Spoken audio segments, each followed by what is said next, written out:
Olá, bem-vindos a mais um episódio do nosso Pode Parto. E o episódio de hoje traz alguma polêmica, mas nem tanto. A gente vai falar das indicações absolutas de cesariana e a gente vai dar uma pincelada também em algumas relativas. Lembrando que, em alguns casos, cabe, obviamente, individualização e decisão compartilhada, dado que, eu vou falar mais para o final, dado que nem tudo em medicina e obstetrícia tem evidência robusta para salvaguardar determinadas condutas. Aliás, nem tudo em medicina quase nada é preto no branco. Eu estava falando, inclusive, ontem com uma paciente online de fora do Brasil. Eu gostaria muito de poder dizer, para esse caso, o seu risco é tal de rotura uterina. Já se fosse esse caso aqui, jogar no software, pá, risco tanto de rotura uterina, para a gente poder tomar uma decisão compartilhada baseada em número. Mas nem sempre vai ter. Eu acho que quanto maior a prevalência de determinada condição na população, mais evidência vai ter. Óbvio, vai ter mais estudo com N grande o suficiente para o estudo ser robusto. Mas determinadas condições vão ser raras o suficiente para a gente ter pouquíssima evidência. Exemplo, VBAC 8. A mulher tem 8 cesarianas. Qual que é o risco de romper o útero? Não sei, ninguém sabe. E a gente não está nem próximo de saber, a gente não tem ideia. Então, já estou pulando etapas, mas é uma indicação absoluta cesariana? Não, não é. Mas talvez seja, né? Dependendo da equipe, da pessoa, do desejo, compartilhar os riscos, dizer que a gente não tem número, aí a pessoa pode tomar essa decisão. Algumas coisas são absurdas tentar, a gente sabe que é morte para os dois. Outras, não. E a gente vai tentar focar nesse início nas indicações absolutas de cesariana, que não tem discussão, tá? Vamos lá. Gabi, começa. Bom, então vamos começar por algumas causas placentárias, né? Então, placenta prévia total, que é quando a placenta ela recobre todo o orifício interno do colo uterino. Isso é uma indicação absoluta de cesariana. Por quê? Porque para o bebê passar ali pelo canal do parto, ele vai ter que transpassar essa placenta, tem maior risco de hemorragia, né? Enfim, e inclusive comprometimento fetal. Então, não tem como a gente seguir o trabalho de parto com uma paciente com diagnóstico de placenta prévia total. Isso é totalmente diferente de uma placenta baixa, né? Ou aquela placenta marginal, né? Então, assim, são diagnósticos diferentes. A placenta prévia total é quando a placenta está ali cobrindo todo o orifício interno do colo e atrás dessa placenta tem aí o líquido amniótico, o bebê. Então, não tem como ele passando por essa placenta. Tem que ser cesariano. O bebê não consegue furar a placenta para sair.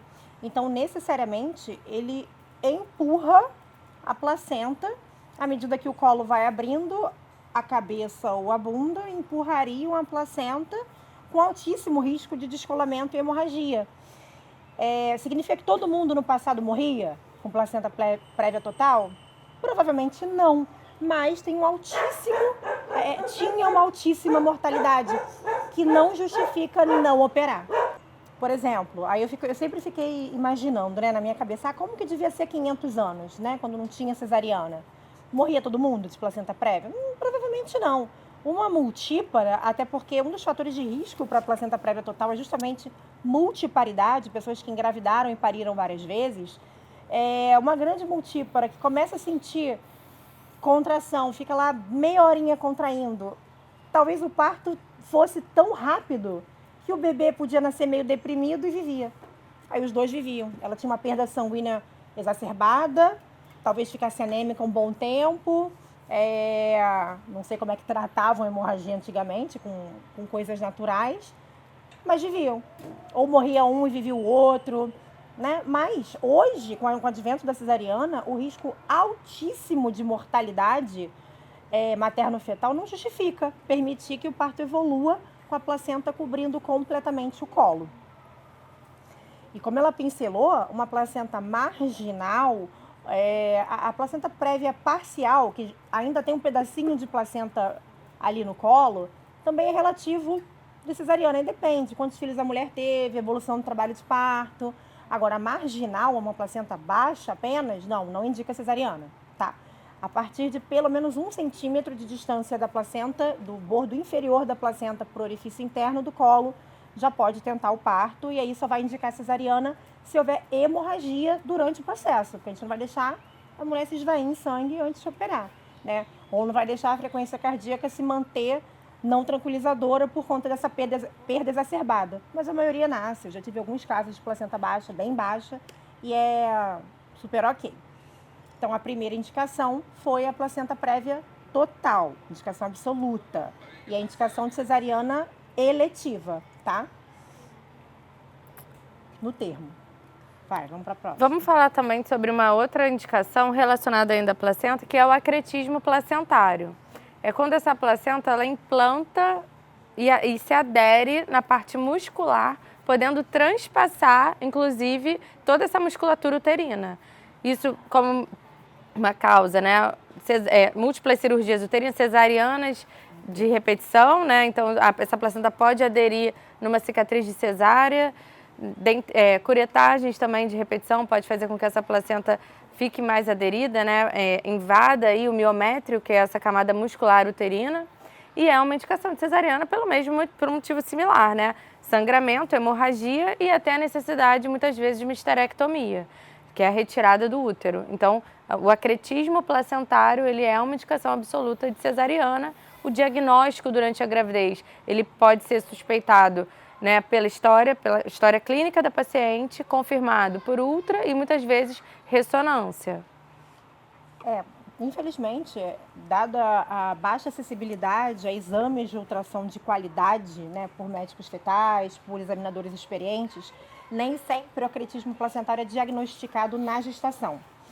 Então, pode acontecer de evoluir para trabalho de parto, hemorragia pós-parto e claro que não vai responder, o útero não responde à medicação porque a placenta adentrou o músculo do útero, ela não ficou só ali na camada interna, no endométrio, ela adentrou o miométrio e dependendo da gravidade ela pode ter transpassado o próprio útero, chegando a grudar, a aderir em órgãos abdominais, claro que é mais raro. O acretismo por si só já é raro, cada vez mais crescente, infelizmente devido às cesarianas que se multiplicaram nas últimas décadas, então a gente tem visto muito mais, mas os graus piores de acretismo são mais raros, né? Quanto pior, mais raro é. Mas o que pode acontecer é justamente sangrar, o útero que ainda tem tecido placentário no miométrio não consegue contrair adequadamente, então nem responder à droga, tampouco espontaneamente. A mulher acaba sendo colocada em centro cirúrgico às pressas, abrindo barriga e quando a gente abre e retira o útero é que se vê que a causa era a placenta, restos placentários ainda, boa parte da placenta ainda aderida no miométrio, na serosa e até em órgãos abdominais. E o diagnóstico pré-natal é importantíssimo, nem sempre possível, mas importantíssimo, podendo ser confirmado por ressonância, como ela falou.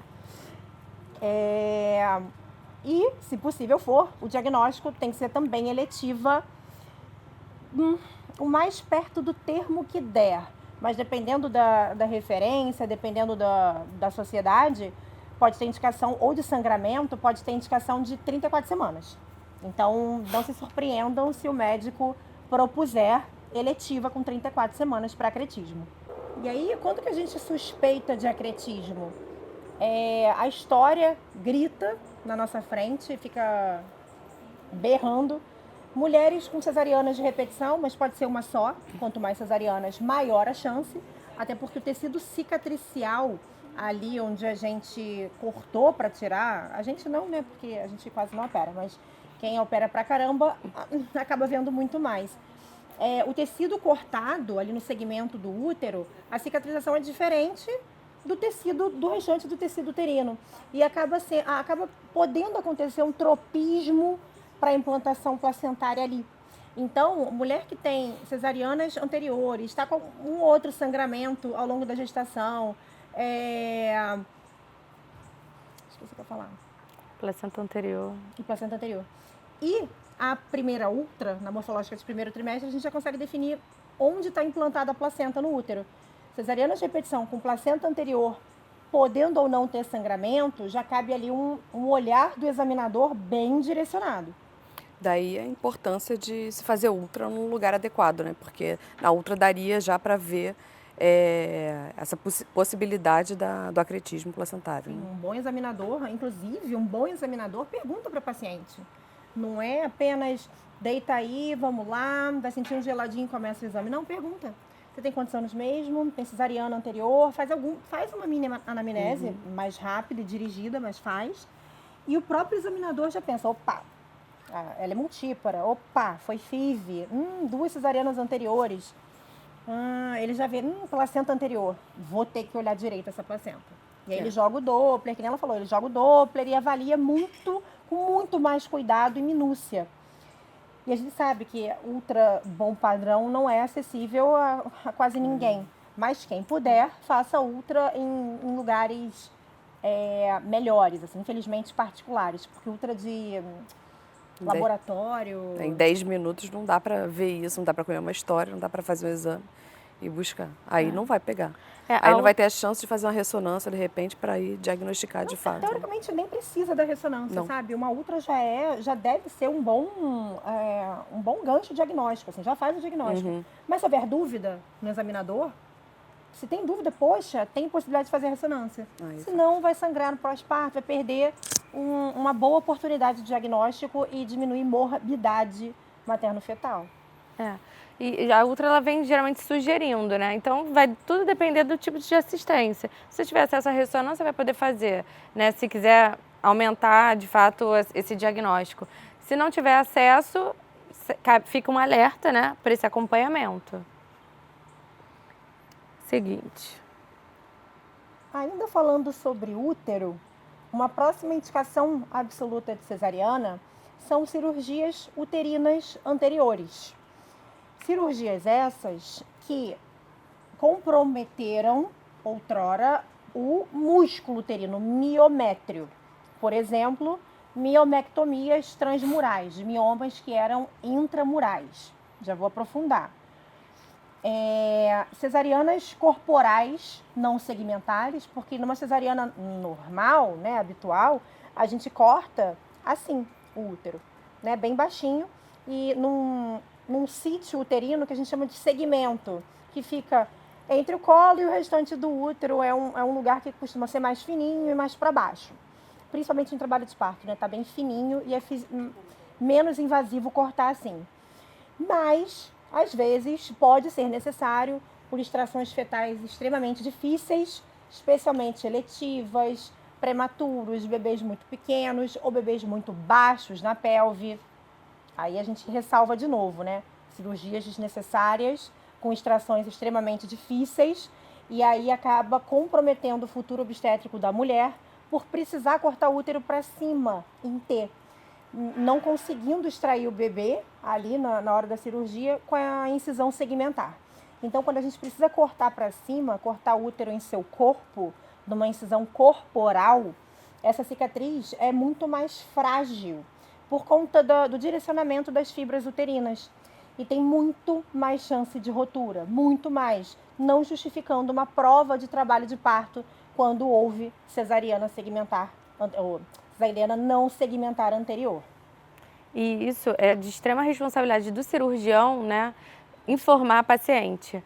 Por quê? Porque a gente pensa, corporal, cortou no longitudinal. Mas a cicatriz da pele, ela é igual, ela é transversa. Então, o cirurgião ele precisa informar a paciente que foi uma incisão corporal para ela levar isso numa próxima gestação, né, sobre essa cirurgia e a necessidade, sim, da cesariana seguir, né? Ele precisa informar, olha, eu cortei o seu útero num lugar não usual, no corpo do útero, eu cortei para cima o seu útero e você tem contraindicação absoluta de uma tentativa de parto numa próxima gestação, se for engravidar.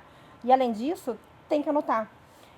A gente sabe também que em plantões da vida, né, com privação de sono bizarra das pessoas, plantão bombando para 2 plantonistas, é bem possível que esqueçam de descrever isso, de conversar com a paciente.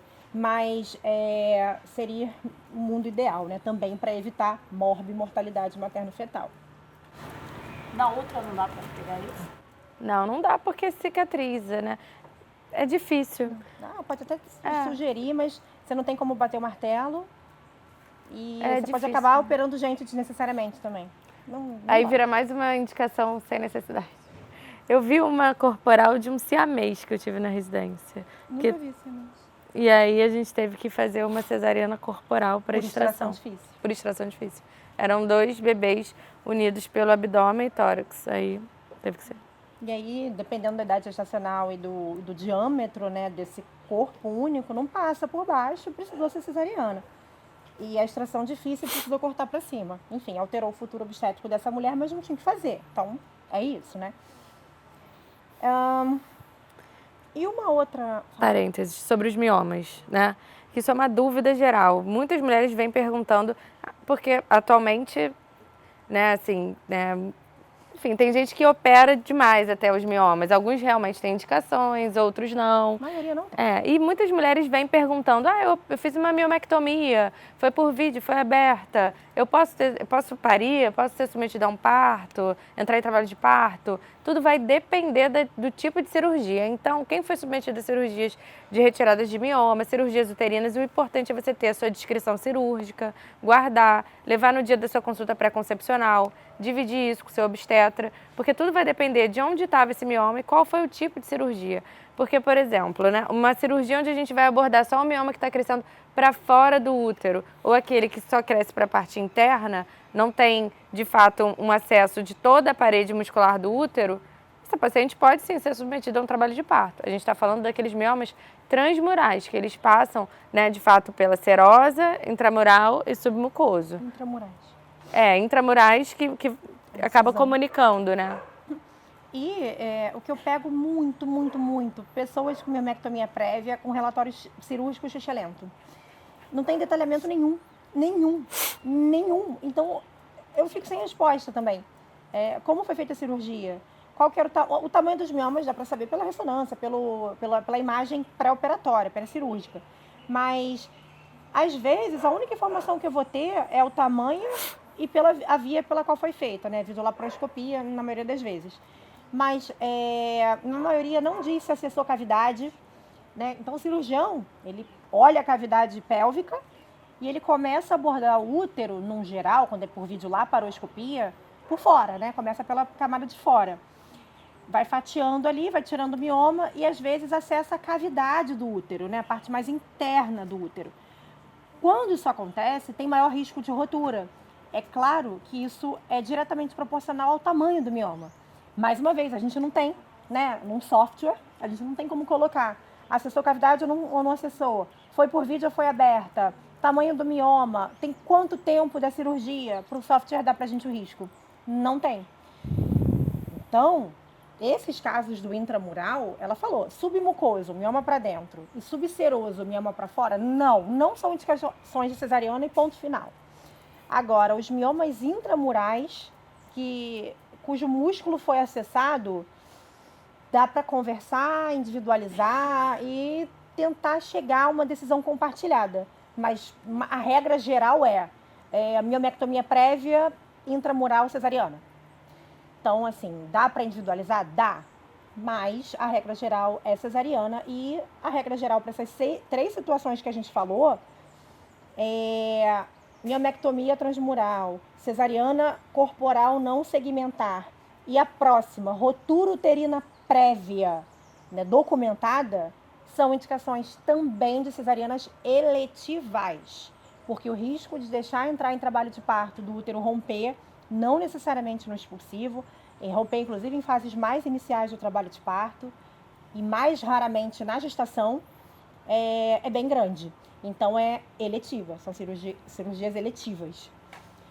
E tem muita gente que pergunta, assim, eu já recebi várias vezes, assim, na caixinha. Eu tinha uma suspeita de rotura e me levaram para cesárea porque o útero estava quase rompendo. Infelizmente, não sei se isso era de fato uma iminência de rotura ou se era o que a gente mais vê. Ah, esse útero estava tão fininho, estava quase rompendo. Não, isso não... Não. Se a gente for pegar, coisas que eu fico pensando, né?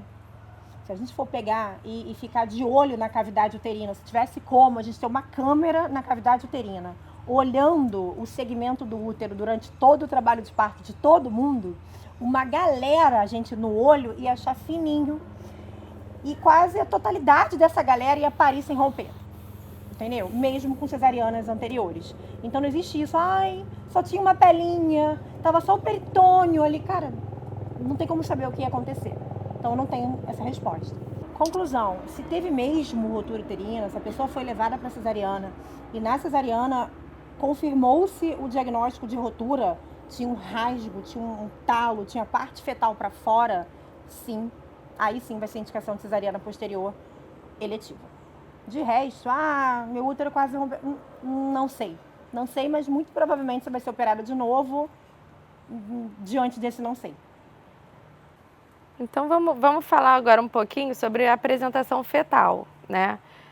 Uma indicação também absoluta de cesariana é a apresentação fetal córmica, aquele bebê transverso, né? O bebê que não está nem com a cabeça para nascer de cabeça, nem de bumbum, né? Nem pé. Ele está na transversal ali. E isso a gente consegue avaliar durante o pré-natal, né? Palpando o abdômen da mãe. E na ultrassonografia também, se porventura for necessária, vai vir confirmando a posição do bebê. Né? E não tem como nascer porque, de fato, o bebê não vai se dobrar para sair, né? Então, dessa forma, tem que ser cesariana eletiva, não tem... Não, pode até entrar em trabalho de parto, intraparto. Entra em trabalho de parto e opera, não precisa ser eletiva, mas é uma indicação de cesariana. É uma indicação clássica de cesariana porque é parto obstruído, né? Aí eu fico pensando, será que antigamente morria todo mundo? O útero explodia mesmo por parto obstruído? De uma parcela, sim. Eram aqueles partos arrastadíssimos de 5 dias de verdade em trabalho de parto, até que o bebê arrumava. Ou aquela parteira era sagaz e dava uma mexida lá, dava certo. Não, tô falando da pessoa sozinha, sem ninguém mexer. Sozinha? Alguns bebês deviam ser arrumados e deviam nascer. Mas vários úteros deviam romper, morriam os dois. Puf, é o parto obstruído. Dá pra tentar alguma coisinha? Depende da fase do trabalho de parto em que tá, do tamanho do bebê, se isso foi tentado previamente ou não. O ideal é tentar previamente, né? Tentar rodar o bebê, fazer uma versão eletiva, ainda, né, perto do termo. Mas chegando no plantão, bebê pequenininho, que ainda tá alto, se for bem móvel, naquele útero de multípara, mole, que não tá contraindo tanto, dá pra fazer um remédio pra parar a contração e tentar virar. E aí depois dá remédio para voltar à contração e tentar descer o bebê ou cefálico ou pélvico, né? Dá. Mas como via de regra, eu tô falando aquela coisa do dá para rebolar, já consegui. Mas assim, como via de regra, chegou em trabalho de parto, bebê atravessado, faca, não tem jeito. Então, a indicação fetal que a gente tem, de fato, é na apresentação fetal córmica. Aí, mudando um pouquinho do cenário, vamos pensar para alterações genitais, né? Pensando na mãe. Lesão herpética ativa. Então, lesão de herpes genital ativa no momento do trabalho de parto. Não é aquela paciente que já teve herpes genital, chega passando isso no pré-natal, informando isso para a gente. Inclusive, nesses casos, a gente precisa fazer uma profilaxia para não desenvolver, né? Então, a gente consegue se antecipar a isso. Mas é aquela paciente que, porventura, chega lá, está em trabalho de parto, a gente vai examinar, vai avaliar a parte externa, ver uma lesão de herpes ativa. Isso é uma indicação de cesariana intraparto. Ou até você está no plantão, não sabe quem vem, né, quem você vai ali atender, e muitas vezes a gente se depara com essa situação. Né? Então é uma indicação também. Perineal aberta do herpes, ainda aberta, porque a lesão já em cicatrização ou já cicatrizada, com baixíssima chance de ter vírus ali que possam contaminar o bebê, dá para parir. Eu tô falando da lesão aberta mesmo, aquela úlcera de herpes genital no períneo. Entrando na questão da profilaxia, só pra gente dar uma entrada nisso rapidinho, dá aí a importância de uma boa anamnese da história, de conhecer a paciente. A paciente com história de herpes genital recorrente, né? que tem episódios de repetição em sua vida, que tem episódios na gestação, inclusive, tem indicação de fazer profilaxia a partir de 36 semanas com um remédio, com um antiviral, todo dia, 3 vezes por dia, para evitar de abrir lesão. E é bem eficaz, a maioria não vai abrir mesmo lesão. Até o parto. Até o parto, até nascer. Vai fazer essa profilaxia do termo até nascer. Mas, no entanto, contudo, todavia, tem uns poréns, tem alguns estudos, uma coisa mais ainda discutível, de que se não é a primo-infecção, ou seja, a primeira vez em que se abre o episódio de herpes, se a mulher já tem esse herpes há um tempo, não é a primeira vez que abre a lesão, a carga viral ali é bem menor.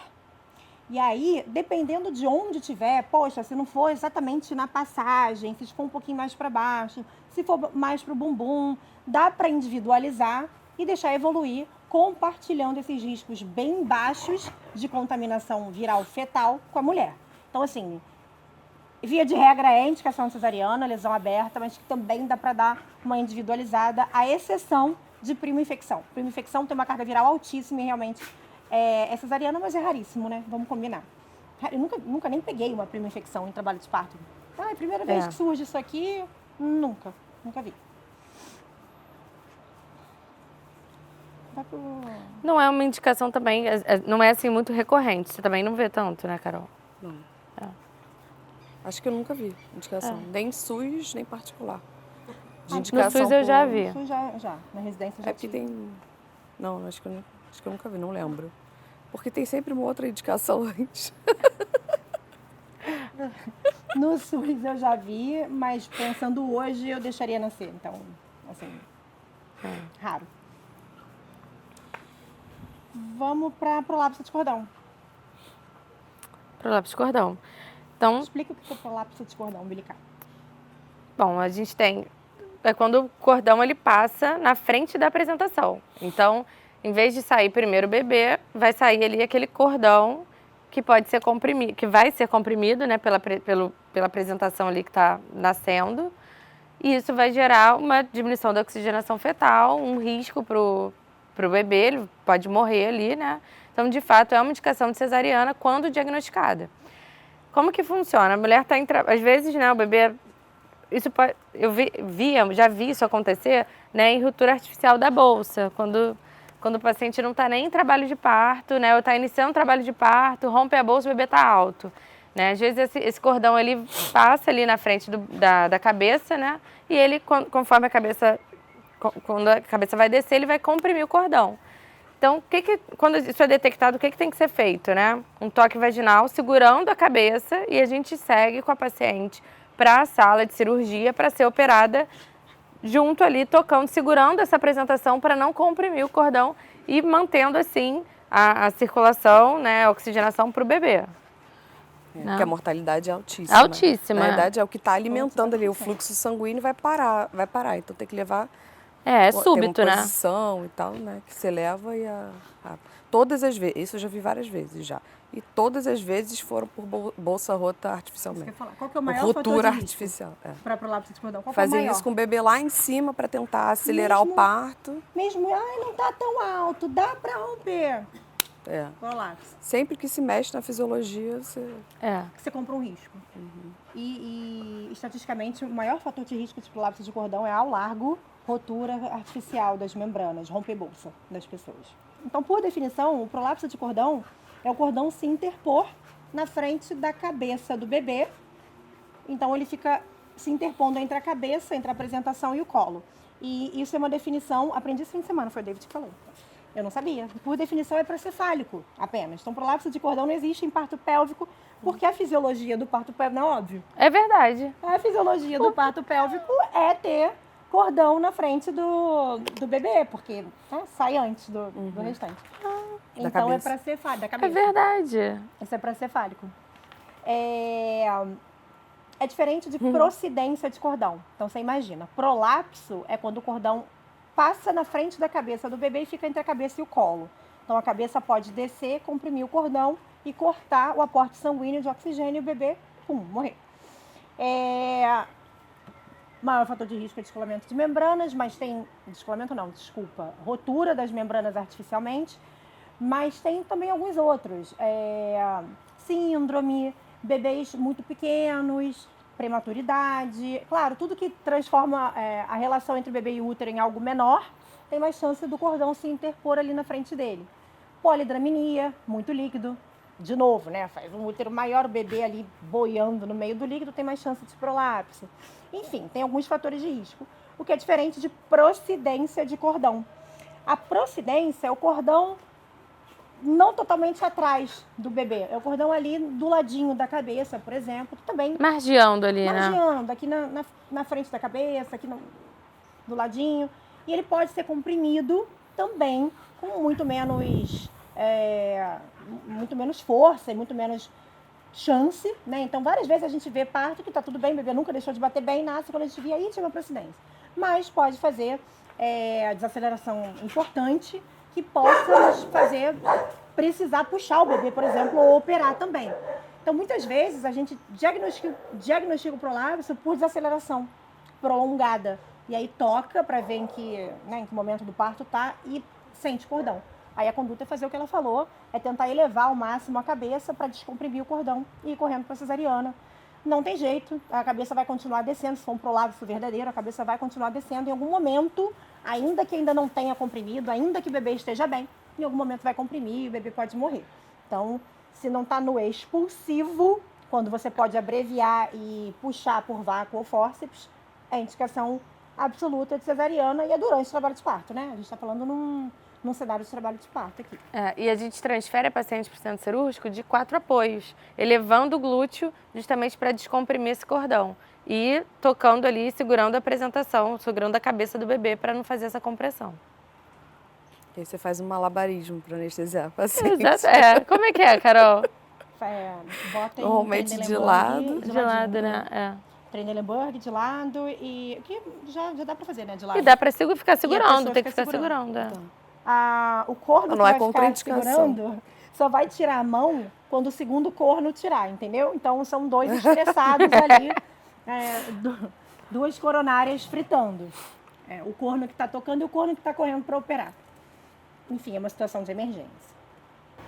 Não quer falar em termos leigos, como é que é a anestesia nesse caso? Fala decúbito lateral esquerdo, normalmente. Bota de lado. Mas, minha filha, é um caos. É um caos, a gritaria, a grosseria, as pessoas acham que, entendeu? A pessoa fez uma merda, agora aceita, entendeu? Pois é, mas já que fez a merda, não deixa morrer, né? Corrige. Não, mas nunca morreu. Comigo não, nunca vi. Eu vi 2 na vida. Morrerem? Não, eu vi 2. Um morreu, um viveu. Que é justamente o que tem na 50-50. 50-50. Eu vi um na residência só, também. Morreu ou viveu? Morreu. Morreu? Porque muitas vezes, isso pode acontecer, né, gente? É algo muito, muito rápido. Então, o cordão pode descer ali pra frente, quando rompe bolsa, e pode chegar morto no hospital. E aí, quando opera, ou quando toca, aliás, vê, estava na frente. Se já chega morto, claro, se está morto, pelo amor de Deus, morto, não tem indicação de cesariana, não tem mais benefício para o bebê ser retirado rapidamente. E aí você vai comprometer o futuro obstétrico da mulher e deixar ela passar por todos os riscos de uma cirurgia sem, benefício fetal, né? Esse é tema para outro dia. E ainda dentro aí de placenta, né? O descolamento da placenta, né? Descolamento prematuro de placenta. Descolamento prematuro de placenta. Que a gente tem a sigla aí do DPP, que é quando essa placenta ela descola ainda durante o trabalho de parto, né? Qual é a principal característica? Né? Um sangramento vermelho rutilante associado a um útero endurecido, uma contração contínua e dolorosa, né? Essa paciente ela não tem intervalo entre contrações, porque não é fisiológico. Ela vai permanecer contraindo o tempo inteiro. No livro, né, a gente chama até de útero lenhoso, que é um útero rígido de fato, né? E a paciente sente muita dor. Isso é o clássico. É o clássico, A gente tem também aquele DPP oculto, né? Enfim. É o mais comum, inclusive. É o mais comum. E que não se apresenta tanto assim, mas a gente consegue detectar uma hipertonia, né? Um útero mais endurecido, um sangramento diferente, né? Na maioria das vezes, como se diagnostica a DPP? Na prática mesmo, assim, na vida real, sem ser no livro. Quando que se suspeita? Qual que é a primeira coisa que altera? A frequência cardíaca. A frequência cardíaca do bebê. Primeira coisa que vai alterar. Às vezes, medicina não é matemática, né? Então, no livro tá lá, sangramento vivo, em grande monta, com muita dor, e uma dor que não é intermitente, né? Padrão de contração. O útero que não está contraindo, intermitente, o útero que está hipertônico, durão, é uma pedra. Mulher chega gritando de dor e já evoluindo rápido o trabalho de parto. Esse é o do livro, e às vezes chega morto, inclusive. Mas na prática clínica, o que a gente acaba vendo são esses DPPs não francos, né? Que a placenta não descola tanto assim a sua superfície do útero e ainda não alterou a frequência cardíaca, em algum momento começa a alterar. Eu já peguei DPP, assim, bem clássico de livro com bebê normal. Mas tudo assim, Mas muito... é porque é tudo muito rápido. Aí foi rápido, nasceu bem. É. E tava te falando mesmo. E já peguei também morte, isso em plantão, né? Em vida de plantão. Morte mesmo, o bebê chegando em óbito, quando você vai ver, descolamento oculto, assintomático. Então tem de tudo. Tem desde o livro, quadro, poxa, super florido, até algo assintomático. A gente não tá falando para assustar. Se você começar a pensar em tudo que pode acontecer com o seu bebê, causa de bebê morrer, você não engravida, por favor, porque, né? São coisas pontuais. Tudo isso aqui é muito raro, né? A gente vê uma outra vez na vida, mas, pelo amor de Deus, não é o comum. Também tem fatores de risco, obviamente. Mas, Quando a gente fala de indicação no diagnóstico do DPP, a indicação é a via de parto mais rápida. Exato. Né? A cesariana acaba sendo, né, na grande maioria das vezes, a opção, porque o bebê não está em vias de nascimento. Mas se for um bebê em vias de nascimento, tem que ser a via de parto mais rápida. Se for vaginal, é vaginal. Se for cesariana, é cesariana. E o que for mais rápido, de fato, né? E o que eu via muito, assim, né, um fator de risco, são usuários de droga, principalmente cocaína, né? Isso mas no o maior plantão. fator de risco é pressão alta. Hipertensão. Mas assim, no plantão chegava muito, porque eu fiz Usuários também de droga. num local meio... Carol Exato. também, né? Eu fiz residência no mesmo Pesado, lugar, né? tinha bastante. Tinha muito, mas Tinha hipertensão, pré-eclâmpsia, pacientes que não fizeram um bom controle pressórico no pré-natal, né? Tem maior risco, multiparidade tem maior risco de desenvolver. Via de regra, vai ser cesariana, de novo, com o bebê vivo.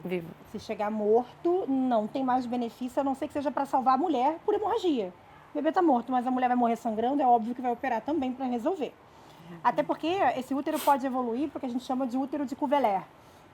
O sangue, e também tem o DPP, olha, eu já não consegui focar. E também tem o DPP retroplacentário, o sangramento não se exterioriza.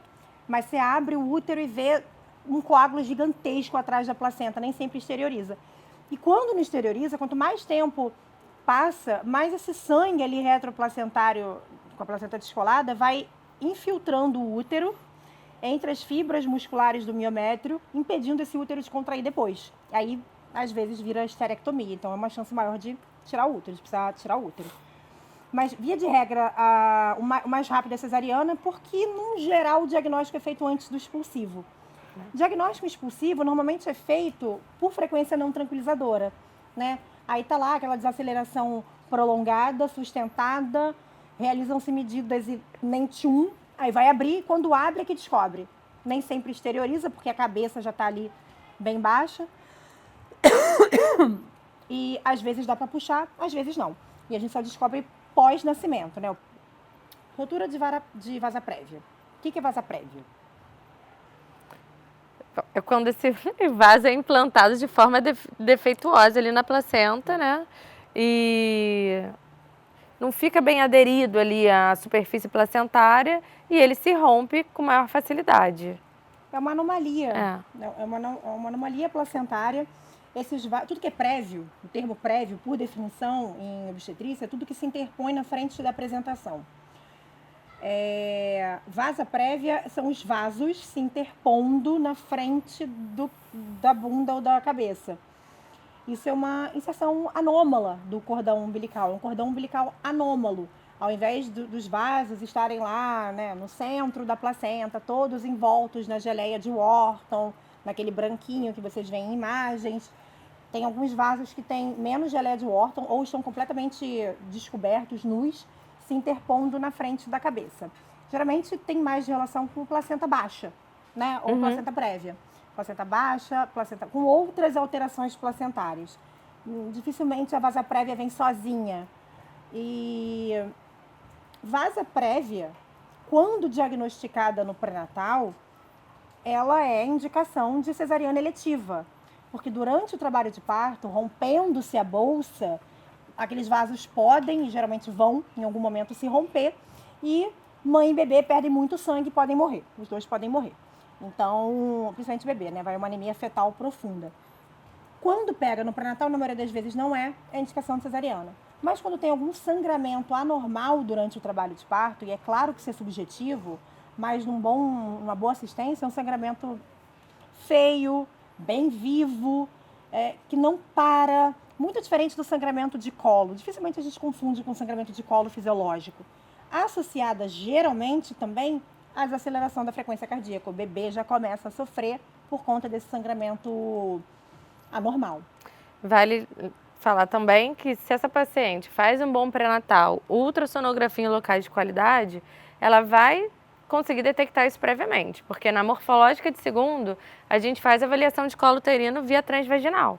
Então, avaliando pela vagina, né, a gente consegue visualizar vasos ali na frente do orifício interno do colo, entre essa região e a cabeça do bebê ou o bumbum do neném ali, né? Então, a gente consegue detectar esses vasos, colocando o Doppler, a gente faz o diagnóstico. Então, mais uma vez, a importância de prezar por ultrassonografias de boa qualidade. Mas, de novo, dificilmente a vasa prévia vem sozinha.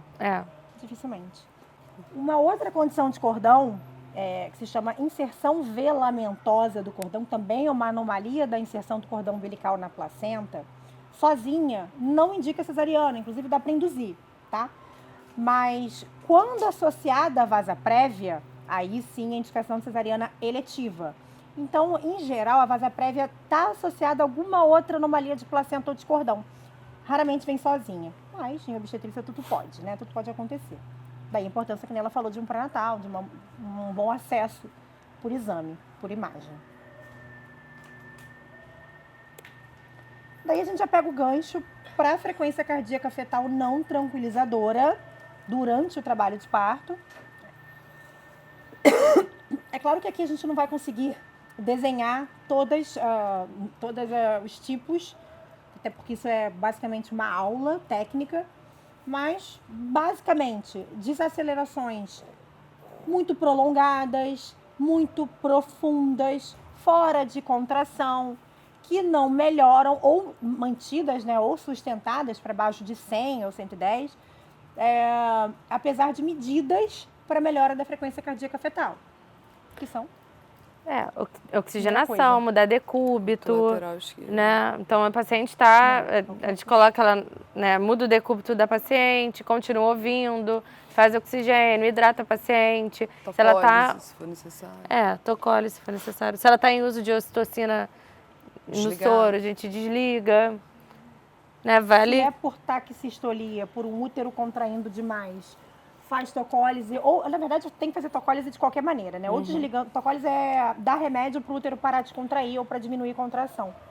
Então tem que dar de qualquer maneira. Inclusive para levar para cesariana, o certo é dar a injeção, é porque aqui na maternidade onde a gente trabalha não tem essa injeção de terbutalina, mas o certo é fazer a terbutalina enquanto leva para cesárea, para ir diminuindo desaturando ali, né? Para ir diminuindo o volume de contração e para o bebê sofrer menos, já que ele não está conseguindo mais recuperar essa frequência cardíaca e já vai precisar ser extraído de emergência, para ter menos contração e ele sofrer menos hipóxia. Essa é a parte da tocólise que ela falou. A parte do oxigênio já caiu. Isso é muito da nossa época de residência e tal, mas nas últimas evidências tem mostrado que parece não ter benefício colocar oxigênio. Muita gente acaba colocando pelo sim, pelo não também. Dificilmente eu acho que vai ter dano. Mas as duas principais medidas mesmo e mais eficientes são mudança de posição materna uma coisa antiga que ela falou, né? Que ela deve, como ela é anestesista, ela deve ouvir direto isso dos staffs da residência, mudar para a esquerda, DLE, virar para a claro. esquerda. Lateral mulher. esquerda. Mas às vezes Exatamente. até na banqueta, né? Às vezes ela tá para frente, você bota ela para trás, pronto, melhora, né? Mudar o decúbito, né? Mas no basicão a gente fala oxigênio, decúbito lateral esquerdo, quando a paciente está deitada e tal.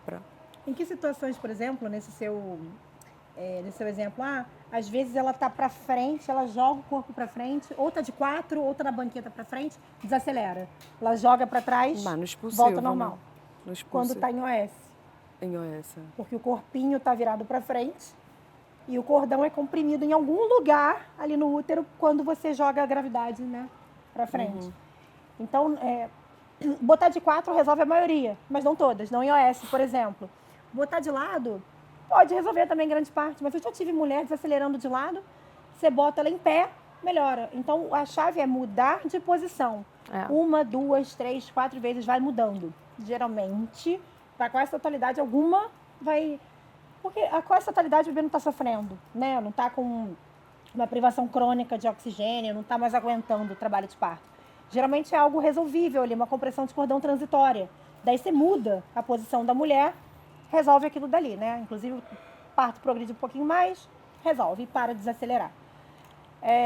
E hidratar, são as duas principais, hidratação. Então pega a veia, faz hidratação, dependendo do grau de frequência não tranquilizadora, assim, dependendo do tão ruim que tá, hidrata e faz tocólise, para dar uma respirada pro bebê. Alguns não vão melhorar, esses vão para cesariana. Mas essas medidas se fazem por algum tempo. O que não dá é para deixar meia hora um bebê batendo a 90, 100, 80. Não, esses provavelmente vão nascer piores. Mas pela própria ECOG, pelo colégio americano, de 10 a 15 minutos de bradicardia. Na verdade, bradicardia, por definição, é quando a frequência está abaixo de 110 por 10 minutos. Antes disso, antes de bater 10 minutos, é desaceleração ainda. Então, tem que esperar pelo menos 10 minutos com medidas. Você não vai lá ficar esperando, expondo o dedo. Vamos ver se dá 10 minutos para fazer alguma coisa, não. Você detectou, você vai manter ali a escuta e todo o restante da equipe vai começar a agir ali, né? Em prol de resolver, de melhorar esse cenário. Mas, de fato, a gente precisa ficar nesses 10 minutos aí ouvindo, né? Para ir tomar as medidas. Se recuperar, aí a gente continua o traçado, continua avaliando. E aí, geralmente, estão passando minutos. A recuperação parece não estar acontecendo. Já tem alguém pedindo vácuo, pedindo fórceps, pedindo sala. Pode ser que recupere, mas se não recuperar, já está algo mais prontamente disponível, né? O ideal. O ideal também é a maternidade ter sempre uma sala para essas urgências, né? Então, na situação, percebeu que pode ter essa necessidade, já acionar a enfermagem do posto de enfermagem ali do local, para ir separando a sala. Recuperou, tá tudo bem? Beleza, segue a vigilância. Se não, vai para cesariana. A maioria é transitória. E um dado que também o David trouxe no curso agora é bem interessante. Eu já supunha, só não sabia que era tão alto assim, né? Eu ia chutar 60%, já tinha lido 50% e tal. Ele falou que 98% das cardiotocografias durante o trabalho de parto, especialmente no expulsivo, são falso positivas. Uma cardiotocografia durante o trabalho de parto que dá boa, é certeza, o bebê tá bem. Ela serve para isso, ela tem alta sensibilidade. Então, ela tem uma baixíssima especificidade, uma especificidade de 2%. Então, quando ela dá ruim, quando ela dá apenas suspeita, ela tem uma 98% de chance de errar. Então, por isso que a gente só deve operar as categoria 3, que são padrões de cardiotocografia que indicam cesariana imediata. É claro que eu não vou me adentrar nisso, mas é o sinusoidal, aquele padrão ensino. Aquele mais de 10 minutos de desaceleração. Bradicardia por mais de 10 minutos sem retomada, a linha de base com medidas. Enfim, o que eu estou querendo dizer com isso tudo é que é bem restrito. Dizer que o bebê não está bem, na maioria das vezes não é verdade, né? Mas óbvio que é só estando lá para dizer se foi verdade ou não. O que a gente sabe é que a maioria das indicações de cesariana, tantos bebês nascem gritando. E tem que saber classificar também, né? Porque quem não sabe classificar, opera mais de fato, né? Classificar o quê? A cardio? A cardio, é. Mas vamos operar a CAT2, a suspeita? Tipo, Sim, vamos operar. Então, CAT2, assim, eu não opero. Eu sei que esse bebê pode precisar de manobra, mas não vai ser um bebê com sequela, nem um bebê que vai ficar na UTI nem nada. Pode precisar de um estímulo, de um VPP. E eu sempre aviso. Não aviso? Aham. Eu vou e falo, ó, acho que vai precisar de VPP. Checa de novo. Vai precisar de ambu. Não são bebês que vão ter sequela, não são bebês que vão morrer. Agora, a CAT3 são bebês com mais alto risco de mortalidade. Não justifica ficar esperando chupando o dedo também, né? E são cardios realmente anormais, claramente anormais. Mesmo essa vão errar. Mesmo essas vão errar. Mas você não vai pagar pra ver, né? Mas no CAT2 a indicação é você manter mais vigilância, não é? Com certeza. Com medidas. Essa é a indicação, vigilância, não é a indicação. a indicação não é operar, é manter Só pra vigilância. ficar- É manter Claro. vigilância. Talvez uma cardio contínua. Aí, de Não repente, gosto você muito. ficar mais em cima da paciente, É. ao escutar mais, enfim. Certamente. Ou manter mais tempo a cardio. Certamente. Ou manter a cardio, até que volte ao normal, né? Até que volte totalmente ao normal. Mas, às vezes, vão ficar lá as desacelerações, que a gente chama de desacelerações variáveis, provavelmente por compressão de cordão. Elas têm uma baixa relação, pela literatura estatística, com hipóxia fetal, com bebês que vão ter sequela ou morte. Mas podem ser bebês que vão demorar um pouquinho mais a recuperar quando nascerem. Então, vai ser aquele Apgar 6, 5 e 9, que recupera rapidinho com pouco estímulo, entendeu? Então, por isso que você operar uma CAT2, muito provavelmente, 98% de chance de você não fazer bem nenhum. Não causar bem, só causar dano. Isso é uma treta, era uma das tretas de hoje. É. Chupa essa mão. Agora a gente vai entrar em outras tretas. Pélvico. Pélvico, já falei aqui, falo no Instagram repetidas vezes, com a equipe que não sabe atender, não tem treinamento e experiência. Porque muitas vezes, assim, só ter o treinamento ainda não dá segurança para atender determinados quadros, né? Dá para atender os mais lisos e multíper e tal. Agora, pélvico com a equipe que não está segura em trabalho de parto, cesariana. Por isso é uma indicação relativa. Faz-se mandatória, deveria ser mandatório, o treinamento para todo obstetra. Porque pélvicos vão continuar nascendo, querendo ou não. Inclusive equipe particular. Você que tem uma equipe particular, pode ser 37 semanas, mesmo é raro, não é o comum, mesmo uma primigesta pode romper bolsa, evoluir super rápido, chegar contraindo, chegar com o pé na vagina. E aí? Vai chegar nascendo, você vai ter que saber atender, não vai? Ou vai negligenciar um bom atendimento, aquele bebê vai nascer pior por tua causa? Não. Por isso todo mundo, embora talvez não queira atender em sua prática clínica pélvico planejado, tem que saber atender pélvico com segurança, porque eles vão continuar nascendo. Bebês vão cefálicos com 38 semanas, com 40 vão chegar pélvicos. Eu já tive. Né? Com 9 centímetros, a enfermeira chegou lá, era cefálico no dia anterior, na minha consulta. Eu palpo, a ultra também, enfim. Tava pélvico. E aí? Pélvicos vão continuar existindo, as pessoas têm que saber atender. Mas quem não sabe atender pode indicar em trabalho de parto. Eu sugiro fortemente que se converse para esperar o tempo certo do bebê nascer. Algo para pélvico? Não, e lembrar também não só do pélvico na gestação única, mas nos gemelares, né? Porque isso tudo tem que estar bem alinhado. Tem. Né? Não dá para você, eu acho que não dá Isso é para um você ponto. pagar para ver, o primeiro tá cefálico, o segundo pélvico, numa equipe experiente. Não, acho que não dá. Então tem que saber resolver. Tem que saber resolver, exatamente. Tem que saber resolver, porque o segundo gemelar, ele pode descer que nem um tobogã, bluf, mesmo pélvico, de pé, enfim, qualquer apresentação. Exceto o atravessado, óbvio. E eu já vi. O primeiro nascer e o segundo manter atravessado. Mas pode ser que venha um pélvico e precise de manobra. Né? Pélvico ou de pé, né? Que a gente chama de pélvico completo. Então, tem que saber resolver também. Ah, é gemelar, nasceu um, provavelmente vai escorregar? Provavelmente. Mas e se não? Exatamente. Pode morrer, pode prender. Aí que vem um desfecho muito desfavorável numa situação evitável. Gemelar não é indicação de cesariana, não é, mas é algo que vale conversar, né? Se o segundo está pélvico, estiver mantendo pélvico, se a paciente e a equipe vão querer sustentar a evolução para parto ou não.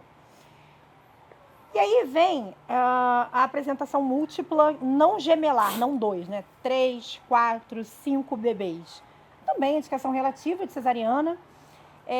Trigemelar, em geral, é prematuro, acaba sendo prematuro. na quase totalidade das vezes. Mas o David estava contando aqui que ele teve recentemente dois seguidos. Ele faz bastante triples, são 3. Ele faz em casa, ele atende em casa, inclusive nos Estados Unidos. Ele teve uma que era mono, uma placenta e uma bolsa, atendeu em casa e foi há 38 semanas.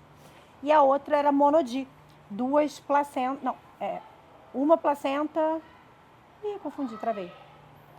Era Uma monodi, placenta. era uma placenta ou 2 placentas e mais uma bolsa, foi o que eu quis dizer, era mais uma bolsa.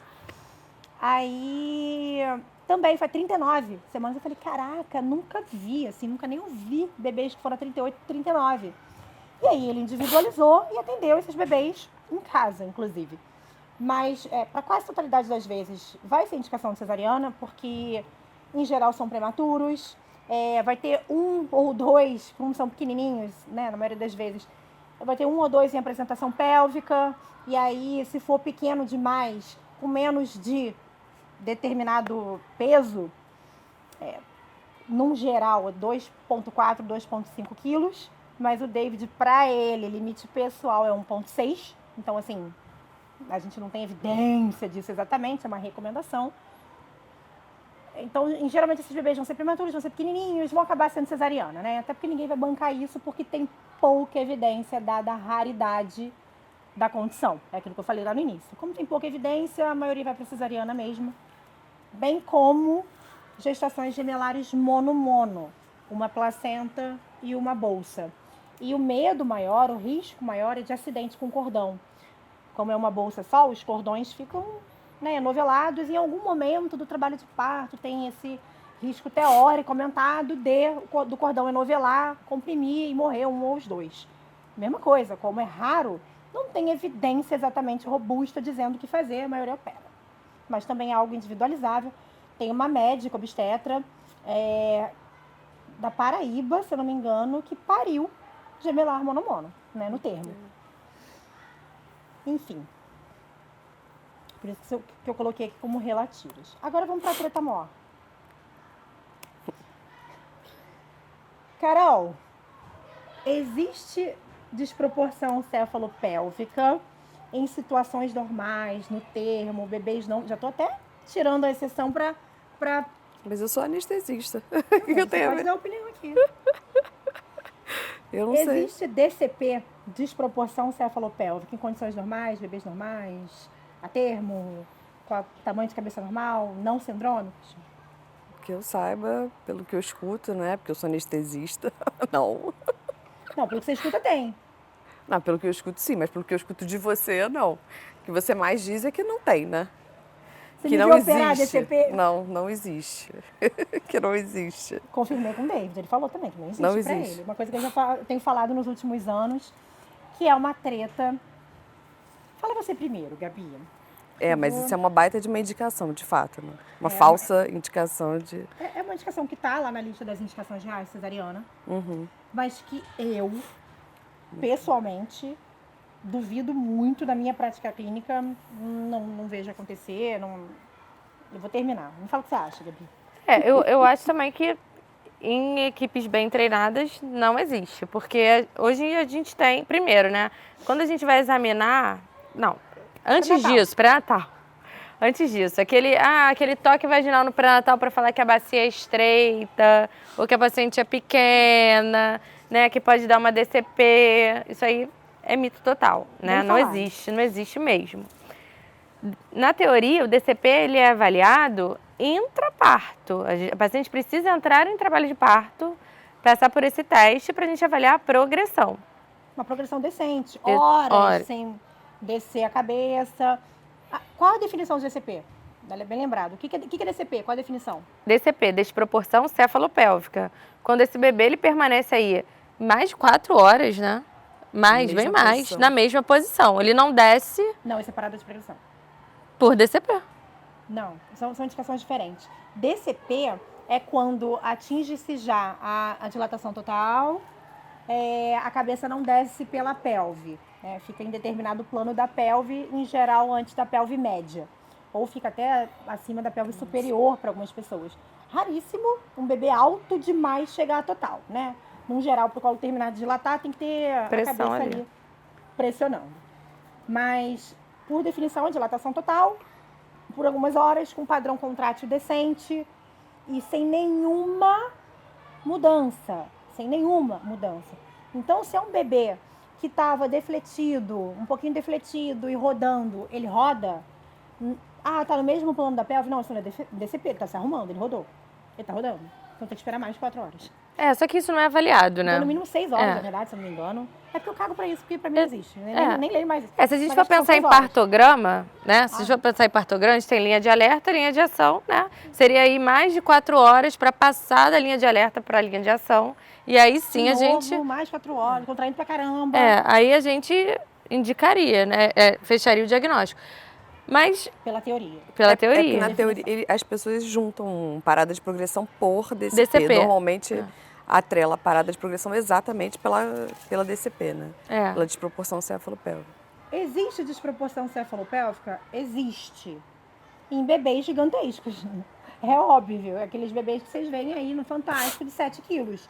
Talvez aquele bebê não passasse. Às vezes até passa, né? Multípara. A gente não ouve. Recorde mundial. O bebê nasceu com tantos mamutes gigantescos. Isso é normal? Isso é patológico. Esse bebê correu sem risco de morrer. A qualquer momento ali dentro da barriga. Isso é diabetes gestacional cagadaço. Então, eu tô falando, para deixar bem claro, em condições normais. Bom pré-natal, que não vai chegar jamais deixar um bebê a 5 quilos, a 4 e muito. Não vai interromper antes. Ou vai controlar esse diabetes ou vai interromper antes. Não estou falando de bebês hidrópicos, mal formados, com a cabeça muito grande porque tem bastante edema ou tem líquido dentro da cabeça. Não estou falando desses. Estou falando, não, por isso que a minha pergunta foi capciosa. Bebês a termo, não sindrômicos, com bom pré-natal e, enfim, ou seja, na nossa realidade, né? Então, é o meu viés. Então, num plantão da vida, pode ser que exista DCP, né? Vai nascer um mamute de 6 quilos, uma mulher obesa que você não fez pré-natal, ou quando você olha o cartão de pré-natal, tá lá a glicemia de 100, ninguém fez nada. Primípara ou multípara. Tá cagada. Teve diabetes em todos, engordou 30 quilos em todos, pariu outros mamutes, só que deu para passar, só que dessa vez ela fabricou um mamute maior que não ia dar. Aí, beleza. Nesses casos, existe. Mas, para bom pré-natal e boa assistência, o meu veredito é não existe. Até porque a gente se antecipa. A gente não vai avaliar só a dilatação, né, para definir ou determinar qualquer coisa. A gente vai avaliar a posição da cabeça, a gente vai sugerir exercícios para melhorar posicionamento, a gente vai avaliar a contração. Isso, né, é um combo de vários sinais que vão traduzir uma necessidade de intervenção, assim, de um determinado exercício, um determinado posicionamento, para esse bebê encontrar o seu caminho e progredir, né? Por isso que isso acontece em equipes que não são tão atualizadas ou, enfim, que não sabem resolver. E aí é que as pessoas não gostam de ouvir isso, por isso que eu falei que ia ser treta. As pessoas não gostam de ouvir que nasceria com uma equipe mais capacitada, que foi uma cesariana desnecessária. Na verdade, foi desnecessária porque atingiu-se o limite técnico daquela equipe. Ela não sabe mais o que fazer e, de fato, tem que operar. Não estou questionando, não, tem que operar, porque não tem que fazer. Vai ficar esperando até quando? A mulher até desiste. Foi o que eu falei, acho que em algum outro episódio. Existe limite para a gente chupar dedo, para a gente apenas observar. A gente se antecipa, que nem ela falou, desde casa, com a enfermeira em casa, vê que o bebê está ficando torto, está com dificuldade de descer na pelve superior. Está girando para posterior. Está com dificuldade de rodar. A gente já sugere algumas coisas para o bebê entrar melhor na pelve.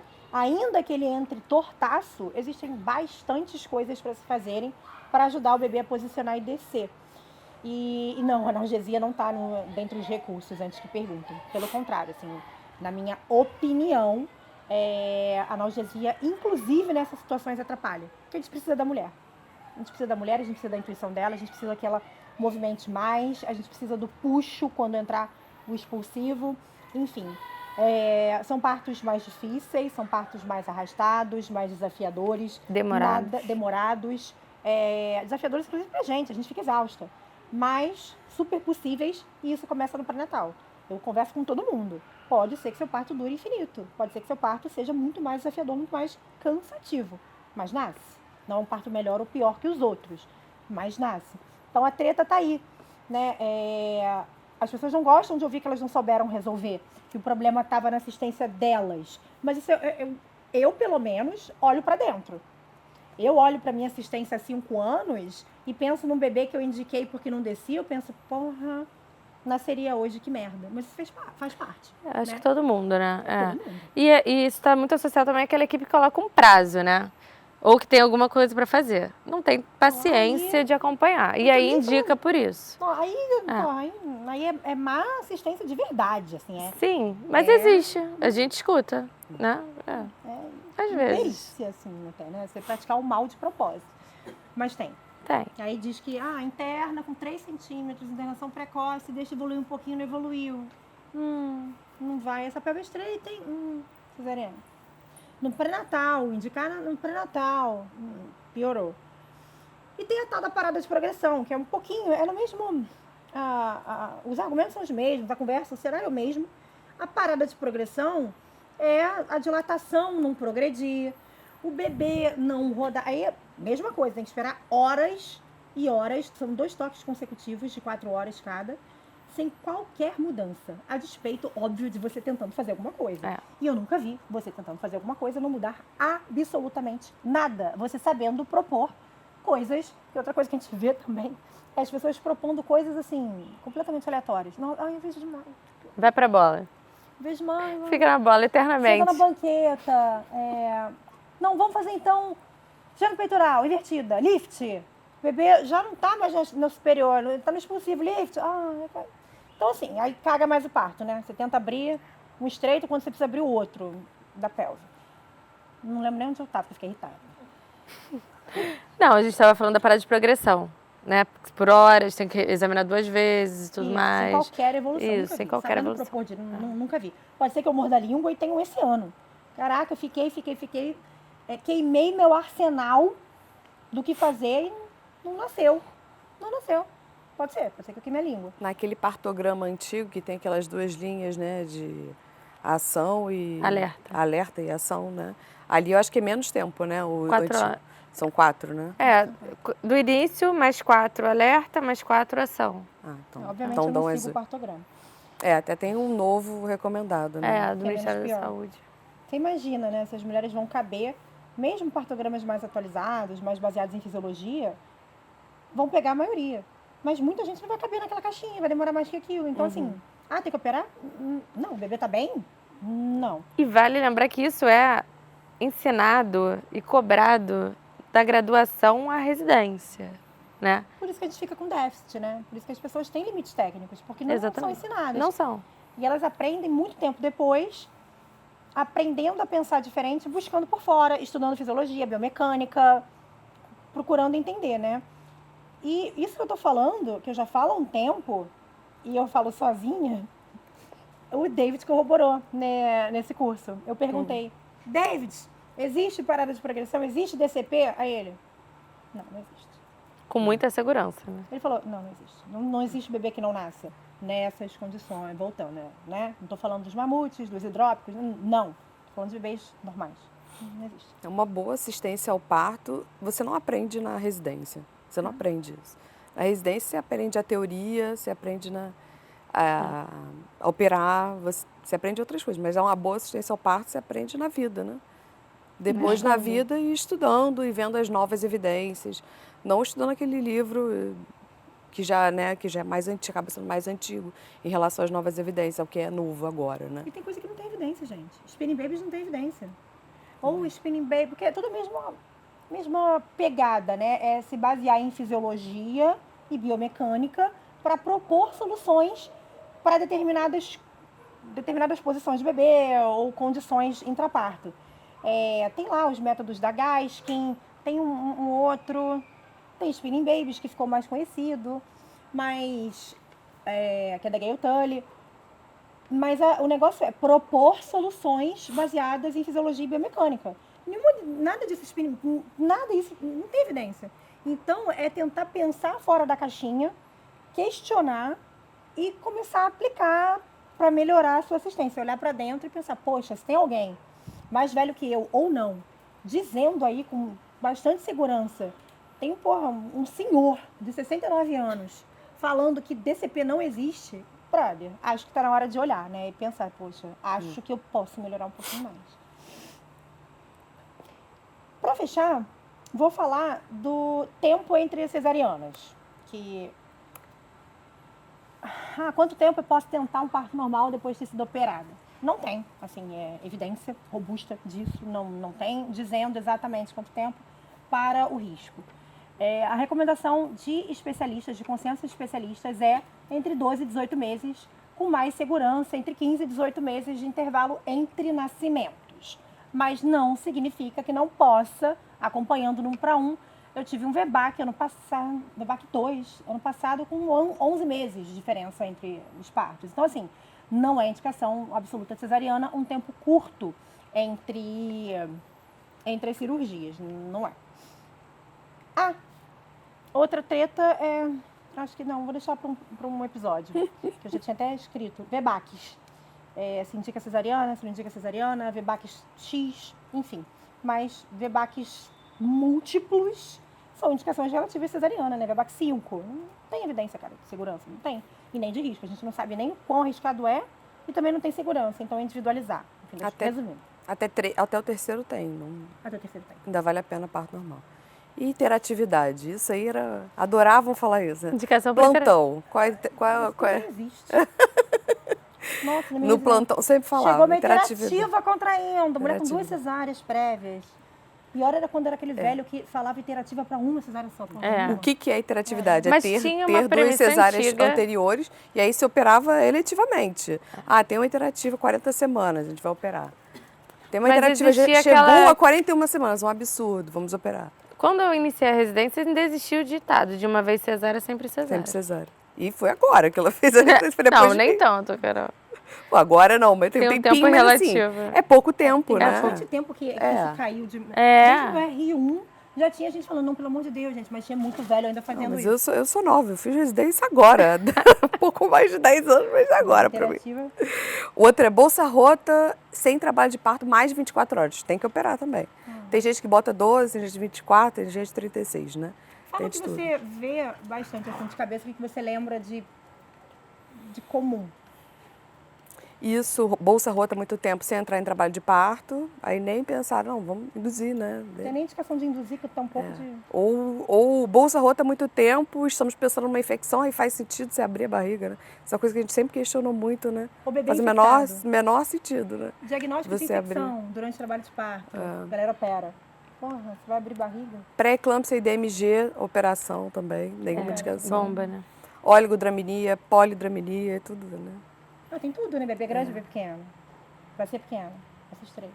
Ou isso que vocês falaram também. acabar. Abre, a paciente vem depois com relato de ruptura uterina, né? De uma possível ruptura uterina, né? Eu acho que eles normalmente acaba nem se falando tanto isso para paciente, às vezes nem chega depois. Mas o trabalho de parto está arrastado, que não nasce, ninguém pensou em ver variedade, nada disso. Nada. É faca. Aí, quando abre, olha, mas já estava muito fininho aqui. Isso Olha, assim. ia romper. Não, a gente não tem como saber se ia romper ou não. Era um útero em trabalho de parto. Então, Eu te garanto, se você olhar por é porque câmera, a pessoa quer... minoria. A gente tem a sensação... A pessoa tem sempre a sensação de que ela tem que justificar o motivo pelo qual ela indicou aquilo dali. Então, não. Isso aí, Por clássico. falha na sua Muitas própria vezes tinha.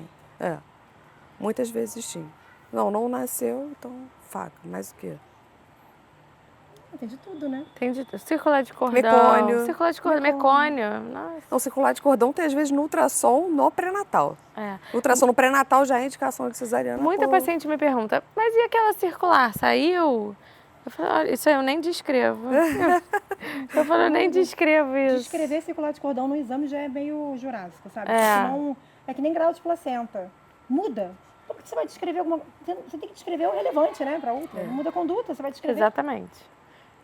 Enfim. E depois você vê a paciente, às vezes, o médico fala isso, né? E o médico falando isso para uma pessoa leiga, falando, olha, não, graças a Deus, então seu bebê nasceu bem, você está bem, não sei o quê, graças a isso. Aí depois você vê o relato daquela mãe que, assim, foi enganada, ou não sei se tecnicamente era algum defeito técnico mesmo, né? Vou falar outra palavra mesmo. Ela foi enganada e ela acha que aquilo ali foi uma maravilha. Ele é o meu médico porque... Ia romper Fez meu útero, salvou minha vida. O meu bebê tinha micose, não, ele ia morrer, esperando mais um pouco, aí nasce cesariana e aspira. Cesariana não protege contra a aspiração, né? Outra, aí fala, ainda bem que operou ali, né? Porque ia morrer. Acho que essas principais. Era isso. Isso tudo que a gente tinha a dizer. Desenhamos as indicações absolutas de cesariana, pontuamos as relativas mais comuns e espero que vocês tenham entendido tudo. É isso. Um beijo. Beijos. Beijinho.